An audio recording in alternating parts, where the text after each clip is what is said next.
Ladies and gentlemen, welcome to another episode of Talking with Can. Today, it's a little special episode where usually it's always me and Vishnu having this conversation one-on-one of what is happening with immigration and all the related topics. But we had this greatest opportunity to ask our fellow followers, people who follow us in different social medias, if you have any questions that you want to ask Vishnu. And they did ask us the questions. And we are here today to have this greatest discussion with our immigration consultant, Mr. Vishnu Putlat. Hello, how are you guys doing? At midnight, yes, there is a session going on because again, the Can family who asked their questions, we really wanted to get them a proper answer so that they can able to plan. And really, in immigration, multiple things are going on at the same time. So let's start today's interesting sessions. So it is Can family special.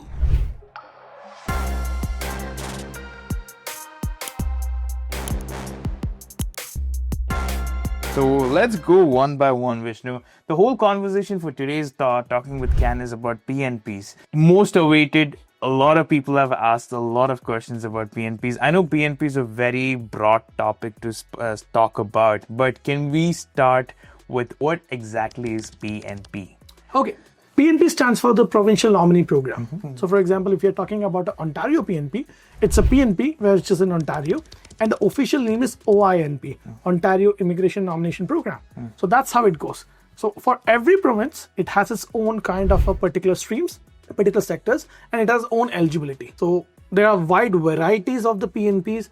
By watching today's session, the Can family will understand that when someone say PNP is not possible, or if someone say PNP is possible, what all questions you need to look into before deciding to change the province or moving forward with the PNP. Can you tell me why did they introduce this whole concept of PNP or Provincial Nominee Program? So PNP is something where the province nominate the individuals who are required by the employer.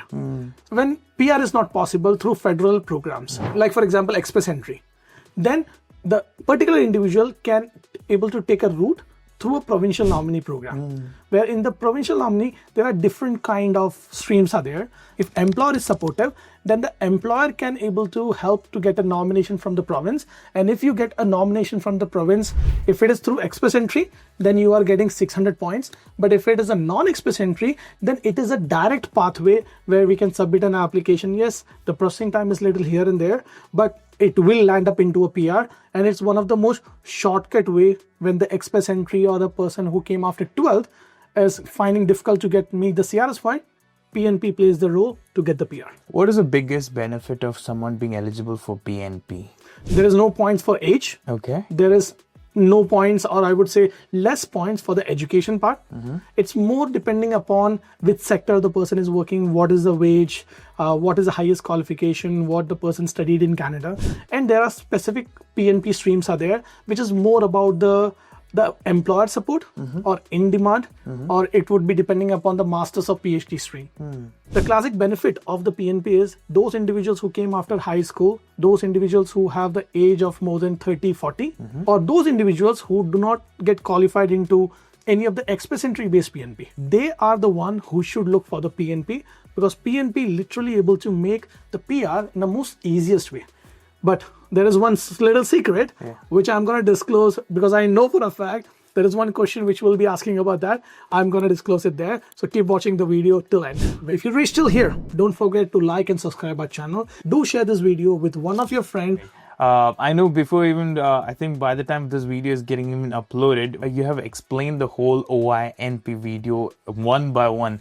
I mean, I know you took time in that, like explaining the eligibility criteria for each stream and everything. So you can click on this I button right here, and it will show you the link to this explanation about the OINP. All right, we have a couple of people who have asked amazing, brilliant questions, Vishnu, and I thought like it would add value to this video. One of the biggest questions in 2025, like a lot of people have the same question. Which are the most recommended provinces which you would recommend for people to Provincial Nominee Program? So first of all, I would say that all the provinces has equal number of opportunity.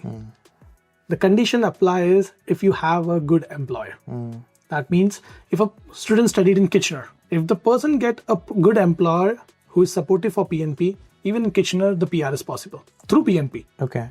But if a person who studied in Kitchener is not getting an employee within Ontario, within Kitchener, then if the person gets somewhere in Saskatchewan, again, genuine supportive employee for PNP, PNP is possible from any of the province. But answer to your question, if I wanted to list out 5 provinces as per the priorities, I'm putting this 5 in the chart depending upon the competition and depending upon the number of application, the probability of approval.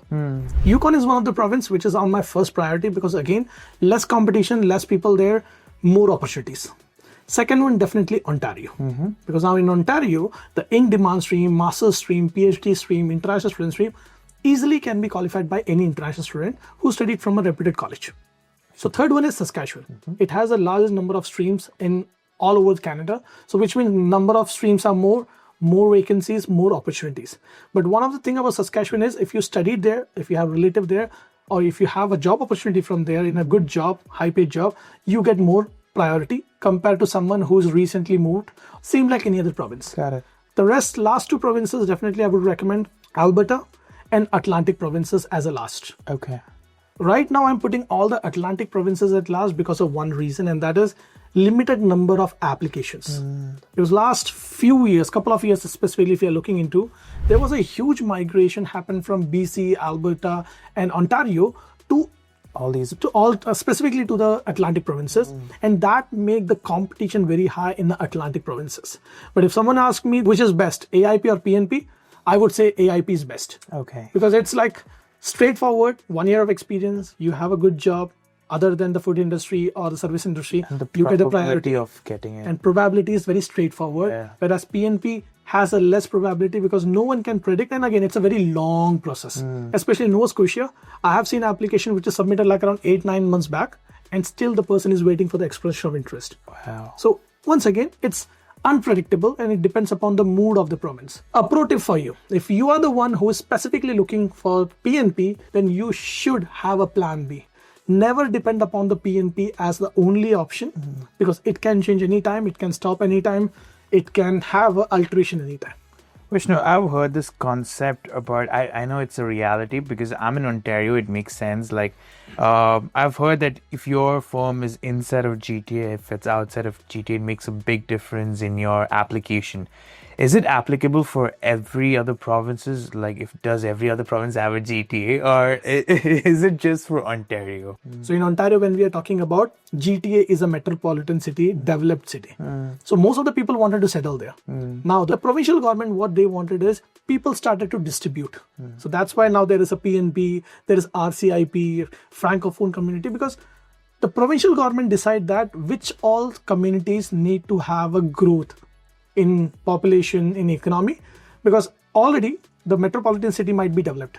So take out the attraction or reduce the point those people who live in metropolitan city and give more points and those sectors where people are working in health sector, skill sector, more points. Those kind of sectors which is having less competition, you should opt for that. We have Prince Chabra, who was, shout out to Prince, who was asked, what's the scope of a floor installer for NSPNP? Should he wait or should he look for another option?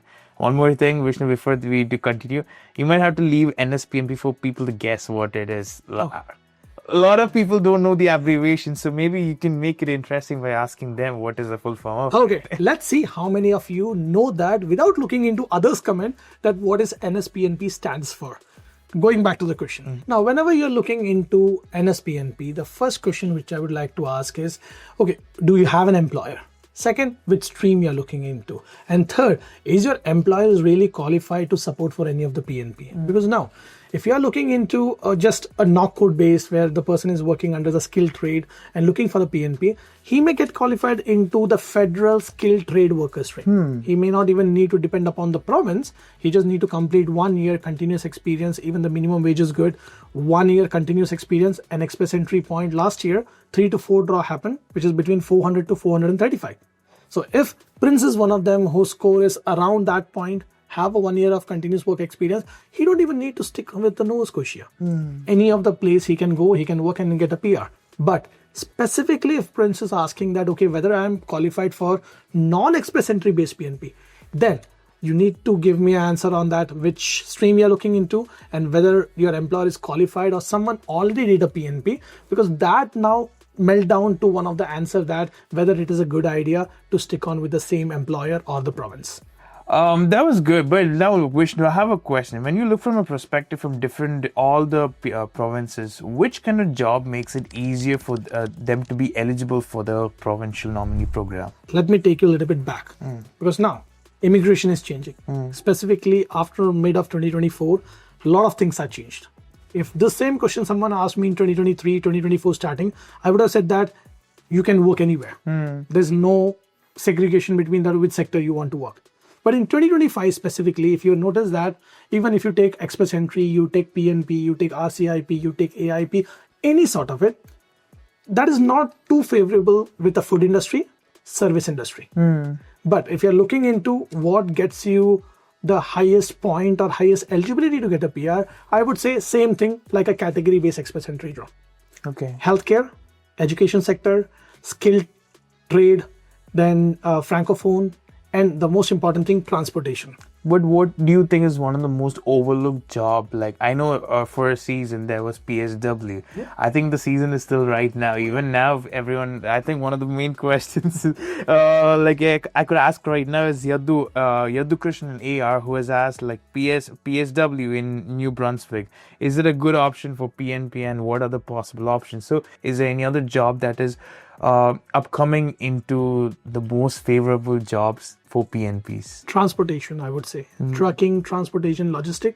These would be upcoming. But let me tell you one thing. PSW, RN, RPN, then dentistry, those related jobs are always going to be in priority. Canada need more healthcare professionals and skilled trade workers. So always there is a good demand. During the COVID also, if you notice, it was all about like, okay, frontline workers. PSW, that was deficient. So now all the immigration policies say that, okay, you come and study this particular sectors, you get post-grad open work permit. You study in this particular sector, you can bring your spouse and spousal open work permit. You study in this particular structure, you can get express entry. You study in this particular sector, you can get into a PNP, RCIP, AIP. Definitely healthcare is always good. Again, not administrative side. People ask me that if I work as the medical administrative assistant, will that come under the like a healthcare? No. Okay. People ask me, okay, I'm working as a cook in a long-term care center. Will that come under healthcare? No. Again, NOC code has to be directly related to the patient care. Got it. And the one which will be upcoming, like I just mentioned, transportation. Truck drivers are a little bit oversight in 2025. But if someone already have a license, already working, you can be looking into a positive sign by coming year where there will be regulation changes to support the transportation. What I personally believe is CIC literally playing a mind game. Let me tell you why I say so. Okay. Let's go to 2023. Everyone was working as a baker. It used to be skilled trade. Okay. 2024 started, there was no draw. Baker was taken out of the skilled trade. Like again, there was no draw having a baker knock code in there. Everyone started to go as a welder because again, it don't need a license. When CIC noticed that, okay, a lot of people going to the welder, they now stopped. Last 2-3 draws which happened, skilled trade, there was no welder. There was only in category based the welder draw was there. Yeah. Now, if you're looking into now in skilled trade, currently category based express entry draw, suddenly now they put the cook title in the skilled trade. What happened? People believing that, now, okay, last year the draw was 433, the highest. This time if I'm on 450, I will get it. Once again, mind game.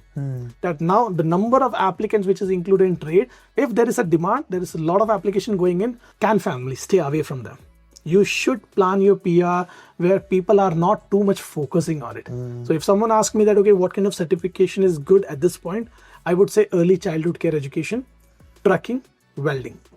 Because the PSW, I'm not recommending too much just because there is a good number of. Yeah. But trust me, it is not going to change overnight. Yeah, they will increase the CRS point, they will make the point a little bit higher, but they are never going to remove that. But at the same time, if you're looking into trucking or welding, people are trying to come out of it. Yeah. So slowly the CIC will include that. Then people will think that, oh, I just left that job. Let's go back to it. I know. I think the recent RCIP, I believe they had included transportation into communities, right? Yeah. And slowly come out. But again, Canada need everything, but they are more prioritizing now for particular sectors. So if you are the one who is already working in general white collar job, it's time to change your sector and go into the priority sectors, because those are the key feature which you need to look to get PR, even if you're not looking for express entry. And specifically to Yadu Krishnan. Yadu, if you are already working as a PSW in Nova Scotia, you are having a degree, then I would say just focus on your IELTS, ask your employer if they are ready to support you for the PNP or AIP. If yes, then you do have a multiple options, like you can get through a category-based express entry draw. You can even apply for other provinces, PNP-based express entry. He can apply under the in-demand. He can apply under the skilled workers stream in the Nova Scotia. He can apply under the AIP stream. Multiple options are there, because now the PSW is everywhere. Yeah. But once again, plan A, B, C always needed, and always look into whether a profile like you received a PR or PNP invitation last 1 year, because that's one of the most important thing. Yeah. Because if a person who moved from Ontario to Nova Scotia and sitting around a very low score of 67, 4 years back someone might have received a PR, but last year if someone received a PR, that's a question you need to ask yourself. Now that you spoke about moving provinces, Vishnu, we have a lot of international students who have landed in one of the provinces, and now they're looking into different provinces and they have plans to move. And we have a couple of people like Kylie and Kaylee brothers. They've asked us, how hard is it for international students in 2025 to move from one province to another province? Let me make it very straightforward answer. Moving the province never gets you the PR. Again, I'm repeating myself. Moving the province never get you the PR, but if you have a supportive, genuine employer, you can even get a PR in the same city where you're right now. So please, take out that mindset that changing the province will get a PR, because let me tell you, trust me, half of the GTA would be in that particular province. But it's not the thing. You need to have an employer. So if anyone who is looking for PR, AIP, RCIP, the first thing, these are our employer-specific PR pathways. Yeah. If you have an employer, then only move. If you are believing that, okay, I will move and I will find an employer, trust me, same like you, there will be thousands of other international students thinking in the same way. So think out of the box. That is the way how you can get success and PR in Canada in 2025. I think everyone loves to speak about PNPs and how it promises you PR and everything. But if you have to tell at least 3 downfalls of PNP, can you explain it to the people, like what it would be? Okay, the first one is unpredictability. No one can tell that this year the PNP is good, the next year the PNP remain the same. The classic example of that is Alberta. In 2023, 2024, if you notice, there was a huge migration flow towards the Alberta. Now 2024, mid onwards, there is no draw even coming. One opportunity stream, and now slowly there are PNP stream coming for very less applicant. And now again, Alberta focusing more on those students who already studied there, who already have a LMI or work permit there, or who have a relative there. So that means if someone studied in Ontario, moved there for 1 year, unfortunately they might be still waiting for the PNP. Yeah. Second one is again, you might have noticed about Manitoba. There was a huge migration towards Manitoba and Saskatchewan. Suddenly now the regulation is changed. So unpredictability is one of the factor, and that's why I said at the start of the video that just don't go with, okay, I will get my PNP in this province because my friend got. Always have a plan B. Second thing, processing time. Huge processing time. I have, right now, if I'm looking into if a person start the process, for example, in the month of May 2025. If someone asks me, sir, by when I will get my PR, I'm saying 2027, 2028 sometime. That is also end of 2027. 2 to 2.5 years, give and take, keep it. Wow. Because in Ontario, even if you're looking into the PNP itself, taking around 6 to 9 months. I have clients who are waiting for more than 1 year at this point for PNP nomination. And then once you get a PNP nomination, then you go with a PR. If it is not express entry based, it is again going to take 1.5 years. And if you go even with the express entry, it can take up to 2 to 6 months. So it's a processing time which is huge. And third and most important is extra scrutiny. What do you exactly mean by scrutiny? Scrutiny means the background check, Okay. the clearance, documents, everything. When you go with express entry based federal government PR, CIC do one-time scrutiny and it's done. So when you're going through PNP, now there is 2 sets of check. One, the provincial government will be doing the background check on you. They will complete it After that, they will release the PNP nomination. But after that also, when you submit a PR application, you have to go through the same process again, because the federal government will also do the background check on you. So that means if something is changed between your PNP and PR, you left the employer, you got fired or something, technically that is gonna influence your PR application straight away. And last and most important thing, which downfall of the PNP is 100% dependency on the employer, which basically means that the day you started working with an employer, if you plan to put a PNP, that technically making you both bond together. If you leave the job, you lose your PR. If your employer fires you, you lost your PR. I do have clients who got the PNP nomination, but because of this trade draw, now the factory is closed. Straight away, that particular applicant can say bye to the PR. Even if the company goes bankrupt. Done. It's done. Like, think about it, Vishnu. Like, they're waiting almost 1.5 years for the whole PNP to process, and all of a sudden the company just goes bankrupt. I do have a client who worked for the same company for 3 years. She was waiting for the PNP. She was working through one of the agency, healthcare agency. That agency is closed. After 2.5 years, that agency was closed, and now her PR is under process. The decision, what it comes, it all depends on the CIC officer who is looking into the file. But again, I have already made it clear that this is clear violation of the PNP nomination. So technically, if employer is not there, it directly impact their PR application. I know in LMI applications and all, you get this option called vulnerable work permit, where even if you go bankrupt or like if you lose a job, you can ask for an extension. In cases of PNP, do you think is there a vulnerable, like an extension or options like that? So vulnerable extension is for when you are going through abusive situation. If employer got bankrupt, if employer fires you with a proper reason, unfortunately there is no vulnerable work permit for them. Okay. Same thing. If you're going through PNP, yeah, you had some kind of abuse or those kind of thing, definitely you can go and try for the humanitarian grounds to get a work permit and get a PR. But once again, employer who you're working with, if the employer closed it, employer fires you or something happened that made you to leave the job, again, that is the violation of the PR policy. That's a violation of the code, and technically that's the biggest downfall of the PNP, because if employer is gone, you lose the job. Anything happen from that time to until you receive a COPR, CIC can revoke your PR. A lot of people, even after they get the whole PR, the biggest question for them is, how long do they have to stay in the province before they can make a switch? So if someone is planning to get a PNP through one of the province, you need to plan to stick there until your PR. And after you receive a COPR, 2 more years.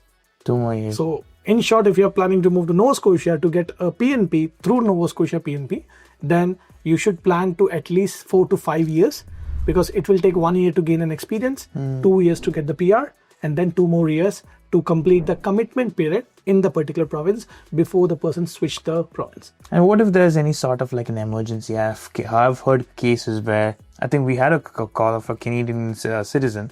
He said his girlfriend is in Manitoba and he's in Ontario, and he wants to get married to her. But she's like, I cannot move out of Manitoba because I'm currently under an employer and I've already applied for my PNP. First of all, she applied for the PNP. Now, there is no commitment period. Until the PNP get approved and she get the PR, there is no commitment period. Now, let me ask you, she is going to get married to a citizen. If she go through the PR sponsorship, she can come to Ontario. She don't need IELTS. She don't need to wait for the draw. She don't need to go through that extensive process. A simple application, and within 1 and after 2 years, the person is a PR. Yeah. Whereas if she go with a Manitoba, she is losing this handsome guy, first of all. And second thing, the long processing time. And then the commitment. You know what's the temperature usually reach in Manitoba? No. When it is winter? Vishnu, I think we should go for an office trip together. No, we don't want to. We need to go for a business trip. It's -40, man. You need to show us the weather over there. You go, I will sponsor that, but I'm not going to come. -40, -30 is usual there. Who wanted to go there? Yeah. Man, if someone asks me, you wanted to go in BC or Ontario, I will say BC. Ontario would be second. But if someone asks me Ontario or Manitoba, bye-bye to Manitoba. So you think BC is better? BC is the best, man. But again, BC stand for bring cash. Expensive province, but beautiful province. We have Alan who has asked, what are the options of PNPs in provinces like Prince Edward Island? I know not many people talk about it, but people who have moved there, because there was a flow of a crowd during a certain period to all these provinces like Prince Edward Island, New Brunswick and everything. So what are the chances of PNP in these provinces? So Prince Edward Island, I would strongly not recommend anyone to go to the Prince Edward Island if you don't have a good, highly paid job and supportive employer who not only qualified for PNP but also for AIP. The reason for that is the population. The PNP allocation depend upon the population. So now if you're looking into a smaller provinces, they have a smaller allocation for PNP for the year. If you notice the PNP in Prince Edward, it was good in 2021, 2022. From 2023 onwards, systems start to change. As you might have seen, there are a lot of international student strike going on. People are saying that, okay, they moved to province, but they are not getting PR, no extension. Because again, it's a very small island. You cannot expect that small community to support for a larger number of a PNP. Especially the smaller province look into more into healthcare, skilled, transportation. Those kind of sectors are more important rather than the usual jobs which are mostly ready to support for the PNP and AIP. So Alan, for you, if you are looking into Prince Edward Island, one, do not take assistance from any food sector or service industry. But second, if you have a very good job in those kind of sectors which is in demand, then definitely you can plan to move there, because if your employer is supportive, ask for the AIP. Beautiful way to get the PR, and really it's a beautiful province too. Vishnu, most of these provinces have different streams. I know Ontario itself has almost, I think, 7 to 8 streams. What are the most common streams in every provinces? Skilled, semi-skilled, in demand, international student. And another follow-up question. So if, let's say, if someone is going for in demand, does these knock codes which come under in demand change every year? Yes. So it can keep on changing. Before 2024 mid, there was only 5 knock codes were there in the in-demand stream. In the mid of 2024, now they included 24 streams, which is in tier 4 and 5. But again, the condition they have put it has to be outside GTA. Got it. So once again, it can keep on changing. Same thing with the Prince Edward Island or Nova Scotia if you're looking into. They also switch the knock code because always there is a census going on. And what are the essential knock code they required at that particular year? And they put those knock code there so that people will go and work there. For example, in Nova Scotia, Prince Edward, fishery, agriculture kind of like jobs, labor jobs, that can get you a PNP faster than working as a manager in office. Where Canada or province need you, you need to plan as per that. It's not about, okay, I studied engineering, I will study engineering. Province don't need you then. So once again, Alan, look into another province where you can think you can get into the sector which is priority for them. And if it's the case, all the best, you can get a PR through PNP. I want to build a scenario, Vishnu. Now, let's say that you are an international student who came in 2025. You are aware about what are the best opportunities and everything. If you had to choose one of the provinces to make a switch, or one kind of job that you wish that you had to go through with, what would be your take on it? So I believe you underestimated my background now. I'm a registered nurse. So if I wanted to switch, I will not even switch any province. Because if I'm a nurse, if I come in 2025, my first priority would be to get the license. Got it. Even while getting the license, I will aim to get a PSW work so that I can get into the category-based express entry draw, in demand. It can go through an international student, foreign worker, those kind of streams, which will get me the PR. And alternatively, in 6 to 8 months, if I get my license, I can land up into a $30 to $40 job. I can get my PR. I don't even need to depend upon an employer, because if I'm a RN, if I clear the exam, that 1 year of experience, if I'm looking into last year human capital priority stream for healthcare, 350 to 360 is the lowest CR straw. Oh. Man, I just need individual 6. Even if my age is 40, I still get a PR from Ontario. Why should I even move? It's not that, okay, your friend is moving, so you have to move. It depends upon your profile. And 90% of the cases when the client comes to me for the consultation, everyone end up into one single scenario. Yeah, sir, I will do my IELTS and get my PR rather than moving and spending $4,000-$5,000. All right, that's a good insight. I mean, I think it differs with different people and different profiles. Now, let's put it into another scenario. Now, what if you're not into nursing? I will go in construction. Okay. If someone asked me, can I work for 20 hours a day? I would say yes. Like I came in 2015, if I come in 2025 also, the one thing which I know I can do is work. So if I wanted to learn something and I'm not in a nursing healthcare, I would prefer to go in skilled because that can get me a new skill. And if I unlock that particular skill, down the road, again, I'm a businessman and I will get my PR too. Okay, because I think that would be more of like a relatable answer, because most of the people who have met students and all, they've all done either most of the supply chain, the project management, like all of the management courses. And right now, Canada is not in favor for the management programs and even into like retail and food industry. Those two streams are not good in 2025, 2026. With this note, we come to end of this wonderful session. If you reach till here, don't forget to like and subscribe our channel. Do share this video with one of your friends who might looking for a genuine information about the Canadian immigration. This is for Can Family. We are gonna have a part 2 because this conversation is gonna be a long conversation. But once again, take a tea break. See you in the second part. See you. Take care.